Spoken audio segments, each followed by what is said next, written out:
நான் அனுப்பல அப்ப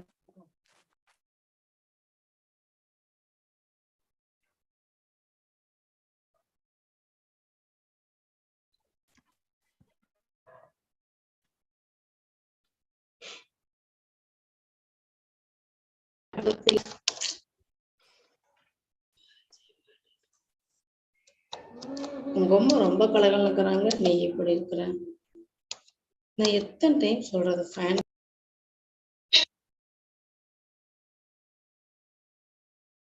Hello, am I audible? Yes, Dora, you are audible. So let's start. A very warm greetings to each and everyone. It gives me an immense pleasure to extend a very warm welcome on behalf of Jyoti College of Management and Technology, Changanacherry, Kerala. Jyoti College of Management and Technology, Changanacherry, affiliated to Mahatma Gandhi University and approved by All India Council for Educational Technology (AICTE) New Delhi, was established in the year 2002. It is known for its commitment to academic excellence and both personal and professional development of its students. All the delegates are requested to mute your mic. Supervisor. I am Jara Devi, the MC of the event. On behalf of the organizing committee, we extend our appreciation for your valuable presence today. In colleges, faculty development programs are conducted to enhance the academic and intellectual environment of educational institutions by providing the faculty members the right direction to pursue research and partake in seminars and workshops. Today's session will be handled by Dr. Geeta Singh, Assistant Professor of Amity Institute of Behavioral and Allied Science, Lucknow. The topic for today's session is Trends in Neuropsychological Rehabilitation. Now, we are about to move on to our session. Before we begin, I would like to remind certain things regarding FDP. The program will be recorded and live streaming will be available on our YouTube channel. So, participants who couldn't join the Zoom meeting can listen to the YouTube streaming. You can ask any query to the resource person by using the Q&A feature at the end of the session, Delegates are requested to kindly wait till the end of the session. Feedback forms will be provided at the end of the session. Please make sure that the feedback forms of all 5 days should be filled in order to get certificates. Out of 5 sessions, all compulsory attendance of remaining 4 sessions to be ensured for getting the participation for certificate. Now I invite today's moderator, Ms. Charan Jos, to introduce our distinguished resource person. Over to you, ma'am. Thank you, Dora, for the warm welcome. Dear delegates, welcome to the second day of the online faculty development program organized by the Kristu College of Management and Technology, Changanacherry, on the topic evolving patterns in the field of psychology. It's my absolute pleasure to introduce the guest resource person for the day. We have with us Dr. Geeta Singh, Assistant Professor and Registered Clinical Psychologist from the MIT Institute of Behavioral Health and Allied Sciences, Noida, India. Dr. Geeta Singh has completed her doctoral degree in clinical psychology from the Institute of Medical Sciences, New Delhi. She completed her MPhil in clinical psychology from Central Institute of Psychiatry, Ranchi. She did her bachelor's and master's from the University of Lucknow. Dr. Geeta has worked as clinical psychologist for a one-year research project funded by Indian Council of Medical Research, Delhi, and also with YMNA Association, Disha De-Addiction Camp Rehabilitation Center, Lucknow. Dr. Geeta Singh has received numerous awards and recognitions. She is the recipient of the International Travel Grant Award to the 14th International Congress of Behavioral Medicine, Australia. She's also the recipient of the UGC Net ARF Award by the Ministry of Human Resource Development. She has also received numerous recognition for the Best Oral Paper Awards and Best Poster Awards. She has also presented research articles in many conferences and symposiums in both India and abroad. She has on her record publications in journals, including Indian Journal of Psychology and Medicine, Asian Journal of Psychiatry, and International Journal of Indian Psychology. So in addition to the expertise in the academic field, she is also a well-renowned author for the various books in the domain of psychology. She has also submitted WHO reports to identify mental health issues and provide help to the disaster management professionals to improve their mental health. Dr. Geeta Singh was also the invited speaker for Women Mental Health by UN Women Lucknow and also for Maternal Mental Health by Girl UP Lucknow, a UN campaign. She has attended numerous seminars and conferences and also did her internships and workshops from various prestigious institutes. Dr. Geeta Singh, I consider it as my absolute privilege and honor to have you as our resource person for today's session on trends in neuropsychological rehabilitation. Thank you, Banner. Over to you. Thank you so much, Sharon, for the wonderful introduction. And I'm very thankful and I congratulate to the, Kristu Jyoti College for organizing this FDP on such a very relevant topic. So just give me a moment, I'll share the PPT.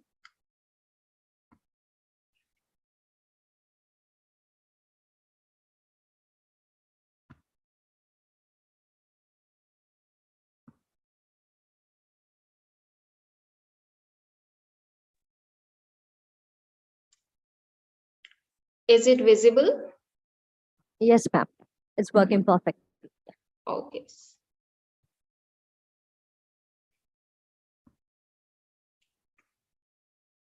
Okay. So I'm here to talk about the trends in neuropsychological rehabilitation. But before we talk about neuropsychological rehabilitation, about its trends, first it is important that what is the significance of teaching the basic neuropsychology or neuroscience paper to our PG students, and what are the relevance of teaching the biological foundations of behavior to our students, because the more we'll apply the connect the theoretical frameworks work or the theory with the practical usefulness of the information, the better learning will definitely will take place among our students. So it is always important to tell them about all the practical significance and usefulness of the information. So why it is important to understand the brain physiology, the nature and different functions of our nervous system. So suppose if a case of head injury in a road traffic accident, it comes to a psychologist for any kind of non-pharmacological management, or you can say psychological management. So what should be the line of management, especially from a psychosocial perspective? These are some relevant questions that can be answered by a psychologist only. And uh, we should be even, the learning should take place in a way so that a psychology student would be able to understand the relevance and all the significance of learning these concepts. क्या हुआ? क्या रुक गया? All the delegates are requested to mute your mic. So before talking about this thing, it is important to understand that neuropsychology. Dear participants, we request all of you to kindly mute your mic so that the session will move on smoothly. Thank you. Okay. So it is important to understand that neuropsychological assessment and neuropsychological rehabilitation are basically the two branches of clinical psychology, which is also known as clinical neuropsychology. And whenever there is any kind of damage to the brain, and there can be so many factors or reasons for that damage, that can lead to the need for neuropsychological rehabilitation. So when we talk about our brain, so we all know that our brain is our chief organ, and it controls all the bodily functions. And if there would be any kind of damage to the brain, that can lead to the mortality or death of the individual, and can also lead to the morbidities. Morbidities, that means the psychological consequence, physical consequence, or the psychological consequence of the damage to the brain. So whenever there is any kind of physical damage or physical disability, here comes the role of medical professionals, the physiotherapists, the doctors, and even the speech therapists to manage the situation.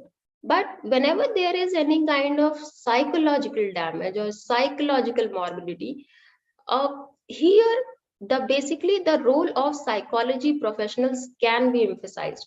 So whenever we say psychological can be basically categorized into the two domains of individual or in terms of family or society. So when we say individual consequences, it can be the cognitive, there can be the cognitive impairment because of the damage to the brain. A cognitive impairment, that means the impairment in terms of memory dysfunction or any kind of problem in problem solving related issues, decision making related issues, or there can be the problem in executive functioning, attention and concentration problem related things can take place. And there can also be the emotional changes, behavioral changes, and social changes within the individual. So it is not that the damage only impacts the brain function or higher, but it also impacts the emotional, the personality, our motivational level, and there are so many things that can be impacted because of damage to the brain. And on the other side, it can also impact the family or society, because whenever there is any case of head injury and all in your family, definitely it is going to be a burden on the family. So burden can be financial, burden can be emotional or psychological. So overall, it is going to impact the society. So here comes the role of psychology professional, which I'll basically talk about, not on in terms of physical damage or physical disability that I'm going to talk. So whenever there is physical disability or damage, there comes the role of neuro rehabilitation. But when it is psychological, here comes the role of neuropsychological rehabilitation. So overall, the work or management work is the teamwork. Teamwork means there would be the work of doctors also, speech therapist also, if there is any problem in the communication, speech related issues are there, and that has some physiological base, not psychological. There would be the role of occupational therapist, physiotherapist, and obviously the psychologist. So overall, the main or basic goal of neuropsychological rehabilitation remains to restore the functional abilities of the individual so that one can live or reach to the pre-morbid level of functioning. And when we teach these kind of cognitive dysfunction or functioning, that should be generalized to the everyday life. So, and if in case the primary goal is not possible, then there should be emphasis on the secondary goal. So at least to improve the functions to certain extent, or at least to some extent, so that one can live their life in a very productive way, or in an independent way.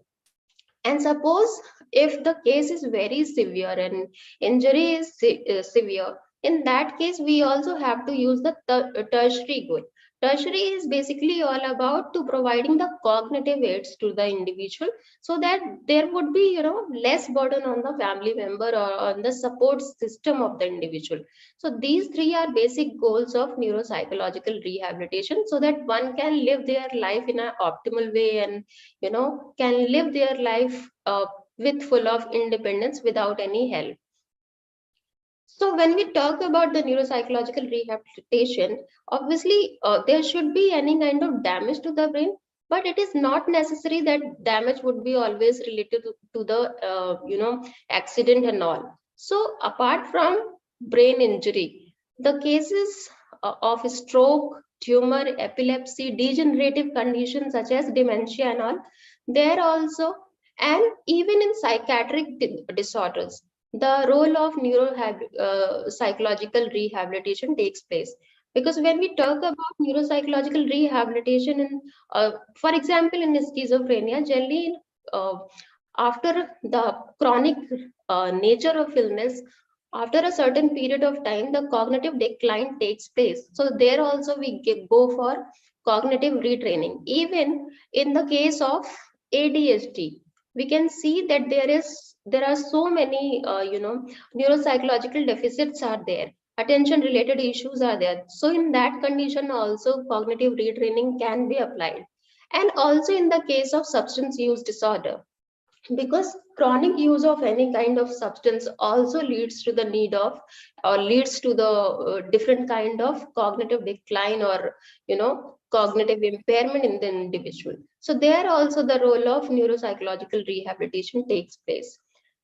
But before we talk about all these concepts of neuropsychological, what is the process, or what is the mechanism through which the change takes place? So overall, what is the foundation of this neuropsychological rehabilitation? So overall, the entire process and the entire mechanism of rehabilitation, especially neuropsychological, especially the cognitive rehabilitation, that depends upon the fact of brain plasticity. So when we say brain plasticity, our brain has a capacity to adapt to the changes which can be because of the internal demand or external environmental demands. So change also takes place in the brain structure. So if you bring a short-term modifications in the function of in the individual's life, there can be the long-term structural changes in the brain. So this is the whole concept on which the neuropsychological rehabilitation is based. And what is the mechanism through which this plasticity works? So first we have to understand the regeneration, reorganization, recovery. These three are the processes through which plasticity works. When we talk about regeneration, generally we think, or our usual understanding is, that regeneration of neurons do not take place. But that is not completely right. Yes, it is right to certain extent. Our neuron, it depends upon which particular part of the neuron is damaged. Suppose if the axon is damaged but the cell body is intact, in that case regeneration of neuron can take place. But if in the case of where cell body is damaged, so definitely the regeneration is not going to take place. Similarly, the reorganization and recovery takes place where the damaged cells compensate for the functioning of or undamaged cells compensate for the functioning of damaged cell. So this is the whole concept through which the brain plasticity works. Now the entire concept, there are three approaches through which the process of rehabilitation takes place. One is about restitution. So restitution is all about our primary goal of rehabilitation, which I have just now discussed. It is all about the process of restoring the functioning to the pre-morbid level of functioning of the individual. And this is achieved through the process of cognitive exercises. So we apply several cognitive exercises depending upon what is the area which is basically impaired within the individual. So targeting that particular area, particular exercises are used. So this is the process of restoration. So there are certain techniques for improving the memory strategy, memory. For there are different for attention and concentration. So depend upon which particular area or which particular functioning is impaired, accordingly the restoration processes or the cognitive exercises are used. Second is all about substitution, which basically takes whenever there is physical disability is there, not psychological, where the replacement of impaired function that is replaced by the alternative strategies. And then the role of compensation, which is our third goal of tertiary goal of neuropsychological rehabilitation. It is about providing the cognitive aids which can make the life of individual very easy or independent. So when we say the cognitive aids, these aids can be in the form of visual cues that we can provide. Suppose if a person has problem in locating the where is the washroom in the home, so we can provide the navigation, or we can label with the certain directions for the individual, that this is the direction for going to the washroom and this is the direction for the kitchen and all. So written instruction can be provided. Memory books can be given. We can also provide them with watches, beepers, or electronic devices, specifically to trigger particular behavior. So all these things, so there are restitution, there is substitution, and there is compensation. All these things can work together to bring the change within the individual in terms of their cognitive functioning. Now neuropsychological assessment is an important element of neuropsychological rehabilitation. So when we know that this case has come to me for the rehabilitation process, before that we have to do the complete and comprehensive assessment of the individual. So there are so many batteries which give a very comprehensive picture of the individual in terms of what are the cognitive functions which are impaired, and even about the localization and lateralization also. So most commonly used tests, especially which we use in our medical setups, are NIMHANS battery and Ames battery. So, but when we consider for neuropsychological assessment, we also have to understand that there are several aspects that we need to consider before choosing for any kind of, while selecting any kind of assessment tool.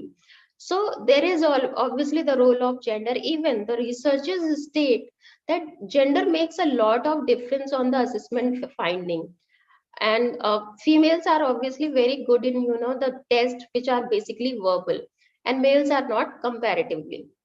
And even if we see in terms of the normal aging process, generally the cognitive decline has been seen more in male gender than in female gender. So there is definitely a difference in terms of gender. There is also obviously the impact of age, the impact of culture, and the background of the individual. What are the items are there in the assessment tool that makes a lot of difference. There should be obviously the role of education in the neuropsychological assessment process, and the substance use disorder, the history of substance use disorder, because as I already mentioned, the chronic substance use can also bring the change in the neuropsychological functioning. So all these factors can be considered while you're planning for the or while selecting any kind of assessment tool. So, and similarly, the course of intervention, that also depends upon the diagnosis of the patient, age of the patient, and education, and obviously the pre-morbid functioning, because entire process of even restoration is dependent upon the that we try to restore the functioning of the individual to the level of pre-morbid functioning. So this is something which we need to know while planning for the intervention. Now, when we talk about the entire concept of management, principle, and practice, so approach should be obviously holistic.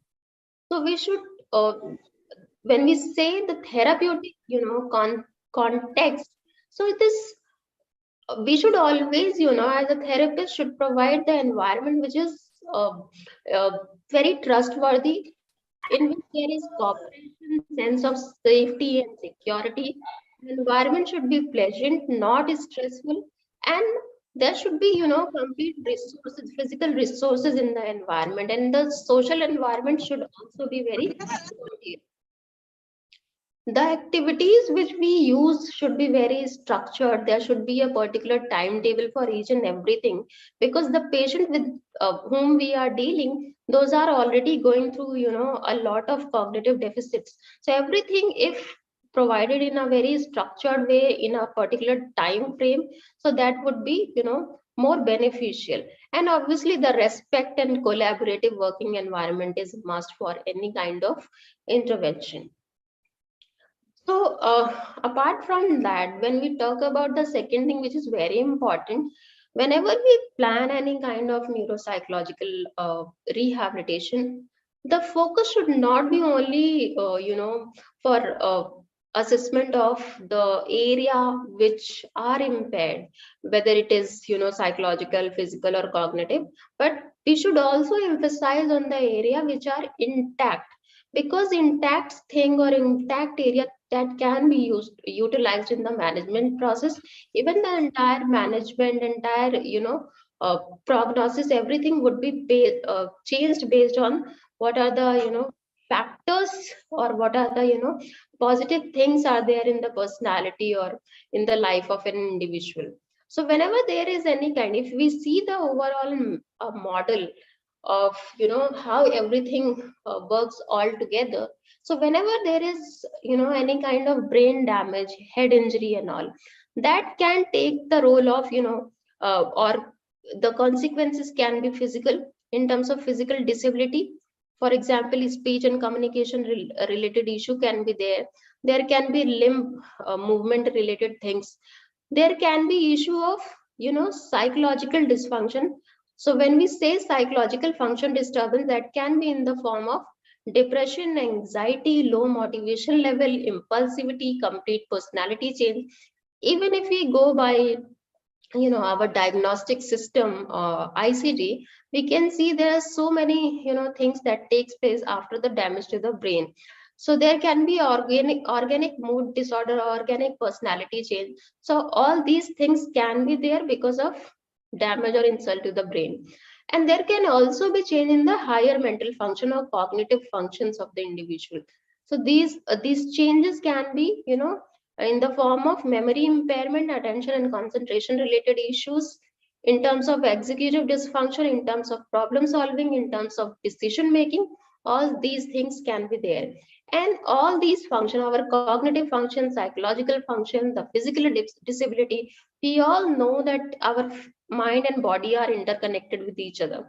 So these all impact each other in a two-way fashion. And overall, the dysfunction in cognitive abilities, psychological dysfunction, and the physical disability all can impact our functional abilities, or functional consequences can be there.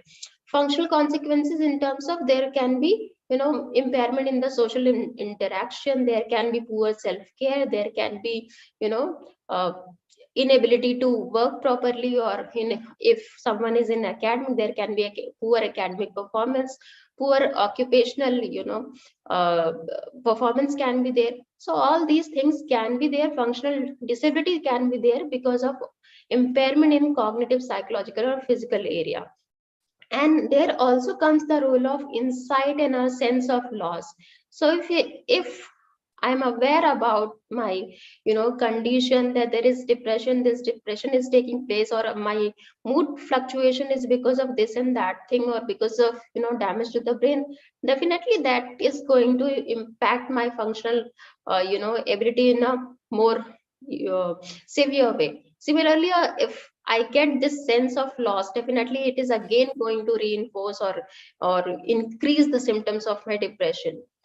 But apart from all these, we also need to understand the area of family and social functioning. So which kind of family environment is there in the individual's life who has the brain damage? Whether the family is very supportive in terms of, also financial support, the psychological support, the emotional support, whether that is there is or not. Because if these are there, then that works as good prognostic factor for the individual. The management would be better. But if that is not there, absence of that can definitely reflect the poor prognosis. And also about the pre-morbid personality. So before damage to the brain, what was the, the functioning level of the individual? How was the personality of the individual? That matters a lot. And keeping that thing in a mind, we plan our management. So now if you see a case of, head injury, and there is definitely a medical diagnosis for that, and after all the medical intensive treatment, that patient is referred for psychological management. And there is, there are so many chief complaints of, for example, poor decision making, or not listening to the advices, or the person now after that damage to the brain has become very low, or has become very slow at doing the things, and even forget the small things. And whenever he is reminded about all these things, he becomes very, self-critical and depressed. And irritability is also has become his, main feature of illness. So in these conditions, if someone comes to you, definitely you have to take the overall assessment of the individual. When we say assessment, first thing what is important is that taking the detailed case history of the individual. So from where the problem has started, each and everything, how it all has started, and what are the consequences, in which particular areas it is there. We also need to know the pre-morbid personality. We also need to know the coping resources of the individual, which kind of coping, whether positive, negative, and whatever coping mechanism. Because we people also use the, as coping mechanism, different kind of substances. For example, alcohol and all. So if it is there, definitely that is going to make the management process even more challenging. So what are the coping strategies one is using? That is also important. Role of environmental conditions, as I mentioned earlier, whether it is supportive or not, what kind of family environment is there. Apart from that, the mood symptoms, whether there is any mood symptoms or not. If it is there, which kind of mood symptoms are there, whether it is towards, depression or manic features are there. Because based on the nature of mood symptoms and nature of all the psychopathology, the management will obviously differ. And most important, the cognitive assessment, where what are the cognitive areas of decline or deficit that would be assessed. So all the activities or that should be which we plan for the management, that should be goal directed, and obviously with the mutual agreement with the patient. So obviously always the goal should be smart. Smart means it should be specific, measurable, achievable, and relevant to the patient's aim or goal, and there should be particular time frame for that. So the thing should be structured. So when we say measurable or achievable, these all are also important from the perspective of research. So there should be particular tool or particular method to assess the change, or assess the what is the intensity of particular behavior or particular symptom of the illness. And when we select, most important thing, whenever we select the intervention program, it should be evidence-based. So when we say evidence-based, there are different level of evidence, and the most and first level of evidence is your meta-analysis or systematic reviews.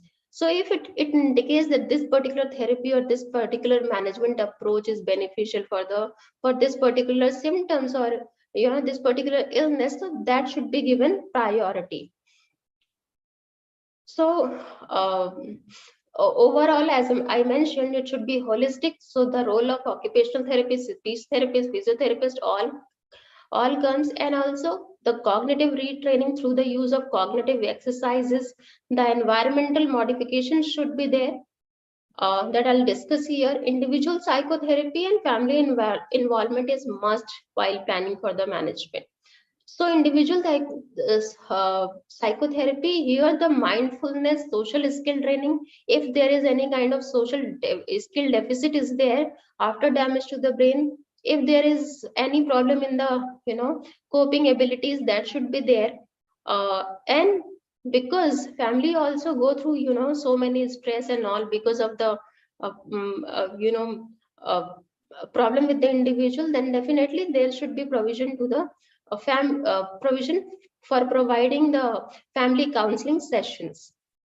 And another important thing, because neuropsychological rehabilitation cannot be done only by the therapist, so involving the family member also in the treatment process is very important, because through them only the cognitive training or cognitive exercises which we are teaching to the client or individual, that can be generalized to the natural setting of home or any other area. So these cognitive retraining or exercises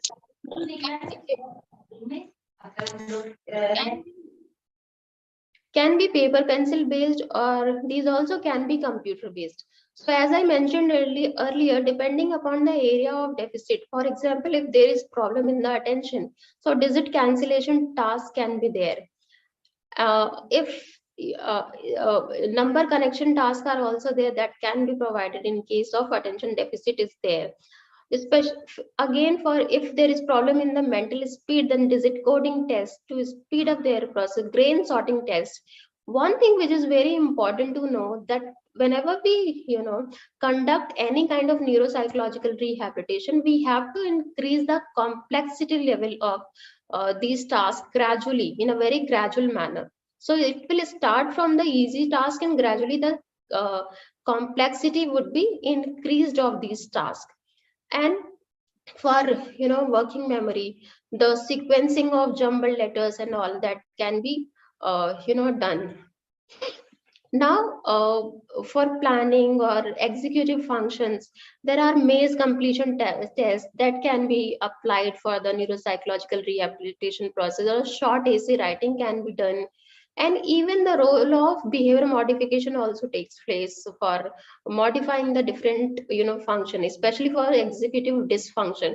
So if someone has problem in making tea, so we can divide the whole task. This is called task analysis, the whole task in a very smaller steps, and for performing each and every steps in a proper way, in an adequate way, so the reinforcement can be provided to the individual. So behavior modification can also be applied. So there are so many strategies and these differ depending upon the which kind of deficits are there. And as I already mentioned, environmental modification, so obviously it depends upon the process of compensation. So written reminders or the cues can be posted for home management tasks, such as, for example, for grooming routine. So that can be posted on the, or we can paste or label on the bathroom mirror. For specific menus for specific meals, that can be pasted on the refrigerator. So these kind of activities or things can be done for compensating for the things that cannot be done using the restoration process. And for different kind of personality dysfunction or mood symptoms, As we all know that there are cognitive structuring that can be applied if there is any kind of cognitive, dysfunction of cognition is there. So suppose if generally we have seen that in these kind of patient, they also start, blaming themselves for all the issues going on in their life, and a lot of dysfunctional cognition, such as I'm a loser, I'm not good at anything, I'm not good enough. All these things can be there. So to modify these cognition, the cognitive restructuring can be used for controlling the impulsivity, stop and think kind of, activities or exercises can be used. Now there are few new trends, and there are so many researchers are also going on that, in this area, that is virtual reality based therapies. So as we all know, especially in a country like us, where obviously the ratio is very poor between the how many therapists are there and the number of patients. So the VR based therapy or virtual reality based therapy, these are basically based on the computer simulation. So everything through the computer based system can be done, and these are obviously time and cost effective. So if someone wants to perform on a particular task of how to make tea, for example, so all these things, such as as we do in the video game like activities, that can be performed. So these are efficacious management process for the management of various cognitive deficits. Then there is also EEG neurofeedback training. So this is basically to modify the brain waves using the operational conditioning method, and used for basically to memory and learning improvement. And this is also available, and there are so many researchers on that. Now this robotic assisted gait training, but it is basically to manage the physical disability, not the psychological one. And brain function therapy, and there are so many different therapy. For example, neurocognitive exercises are there, neurocognitive enhancement therapy is there. These all are the packages which can be implemented to modify the cognitive deficits of the individual in a very systematic, structured way. So this brain focused function therapy, that is given by Professor Mukundan, and obviously in the stepwise function process, the task demand is increased, and the restoration takes place. So this was all from my side, and thank you so much for the patient listening. Thank you so much, ma'am. It was really an informative session. Participants are now free to ask questions regarding the topic to a resource person in the chat box.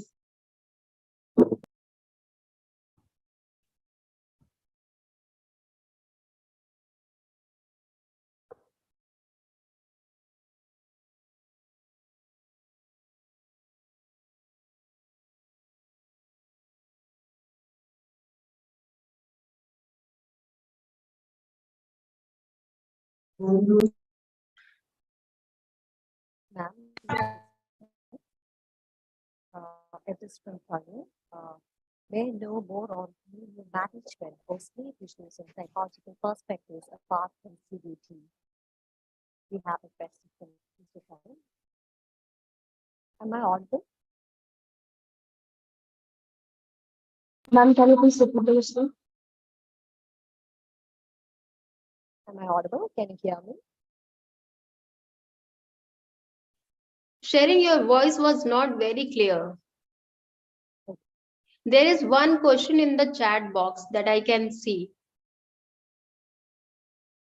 This question is all about the new management of or sleep issues in psychological perspective apart from CBT. Okay. So obviously, apart from CBT, there are definitely approaches. Sleep hygiene is there, which is the most impactful strategy. Apart from CBT, there is also mindfulness-based intervention that can be used for the management of sleep disorders. There is, stimulus control sleep and sleep hygiene, as I already mentioned, for the management of sleep-related issues.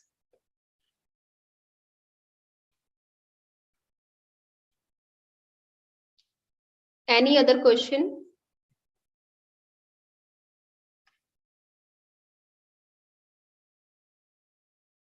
Ma'am, we have another question.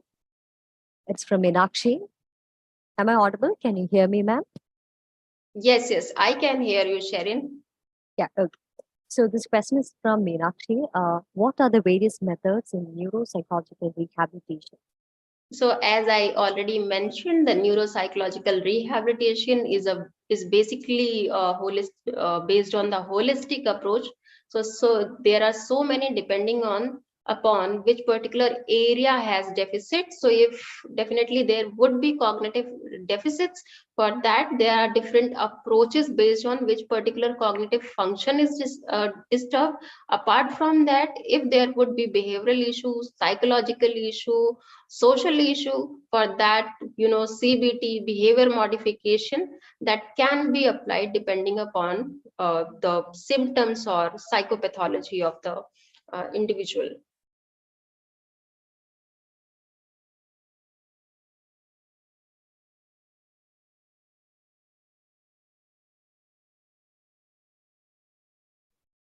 Do we have any other questions?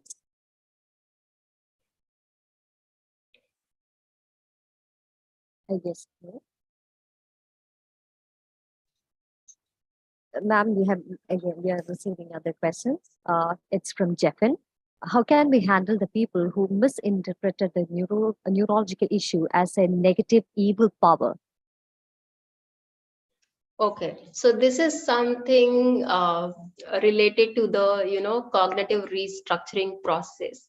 So on what basis someone has concluded that it is because of negative evil power? So this kind of from where all these are coming, these misconceptions are coming, and if it is there, there are different the ways how to handle. If there is any evidence to think in this particular way, so we can use the evidence generation technique of CBT, so to get the alternative perspective on the same. Thank you, ma'am. We have other questions as well. It's from Nisha MS. Thank you for the insight on different methods of rehabilitation. Can you give guidance on the access of such interventions? Like, where can we get trainings on these? So definitely NIMHANS provide training on the same. There is also online material available on the same. You can also note down the name of few management techniques. For example, neurocognitive enhancement exercises that can be used. Even you can customize your own intervention package depending upon the need of the individual. So that can be tailored as per the need of the patient. So definitely those are there. Brain function therapy is there, that is also available online. You can go and check. Then application of brain plasticity. Brain plasticity. So brain plasticity is basically the foundation, as I mentioned earlier. It is the foundation of neuropsychological rehabilitation. So if there is no concept of brain plasticity, so definitely the process of neuropsychological rehabilitation is not going to take place. So entire concept is dependent upon the process of brain plasticity. That means if we do, certain functional or bring the certain functional changes in an individual's life, then there can be the change in the brain structure of the individual. Definitely that can take place. So this is the entire concept on which the rehabilitation process depends. All right. Next question we have from Leah Mady. Could you please explain about substitution? I remember it being said as a replacement of impaired function by alternate strategy. What would they be?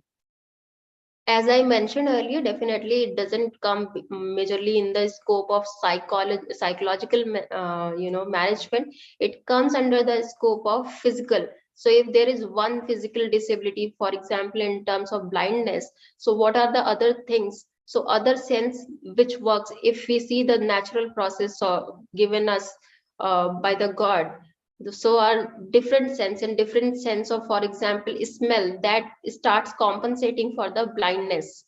So all these things are there. So this is basically for the, from the perspective of physical disability, not the psychological one. All right, ma'am. We have two more questions. The next question is from Jiva Nainan. What are the behavioral approaches in neuropsychological rehabilitation? So this also I mentioned that behavior modification plan can be applied. So if there is, cognitive or executive dysfunction is there, so the techniques of shaping, chaining, or reinforcement or prompts can be given to the individual for the rehabilitation of, deficits. Yes. Ma'am, I believe this is the final question. It is from Fatima Baji. What is the state of neuropsychological rehabilitation in India, the current scenario? So generally, all the clinical psychology professionals, those who are registered with the, Rehabilitation Council of India, they definitely provide the neuropsychological rehabilitation to the individuals, but the status is still the rate of referral for the neuropsychological rehabilitation process is, very, very poor. And majorly still now, still in current time, patients are referred for the diagnosis, for the assessment, but not for the rehabilitation. So obviously the status is not very positive. So ratio, there is much more need, much more requirement, but the in which ratio it is we are providing it to the patients or individuals, that is not that much adequate. That's true. Thank you, ma'am. I believe there are no more questions. Yes. Feedback forms are provided in the chat box. Please fill up the form. Now I invite Ms. Sharon Josh to deliver the words of gratitude. All right. I would like to express my deepest gratitude to Dr. Geeta Singh. Thank you, ma'am, for gracing the session by delivering such an informative talk on the topic of immense significance. I'm sure the delegates had a very enriching session. So on behalf of the Postgraduate Department of Psychology of Kristu, the College of Management and Technology, and all the delegates present here, I express my deep gratitude and appreciation for sparing your valuable time for us. Thank you so much, Matt. We are absolutely honored to have you with us today. Thank you, ma'am.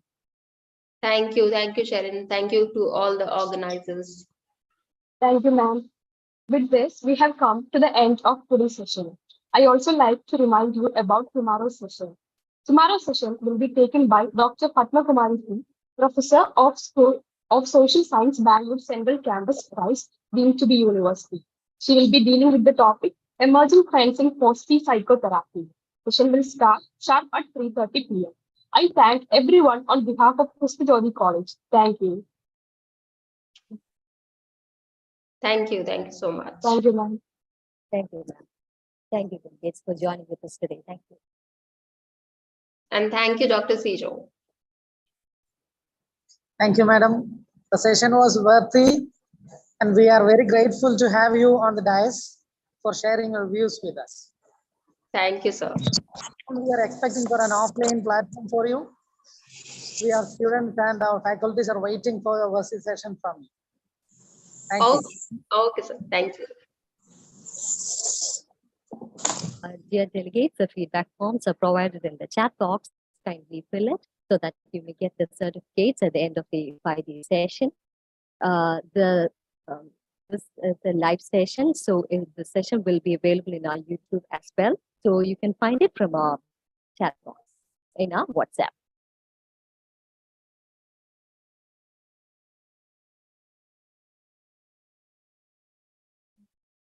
Thank you.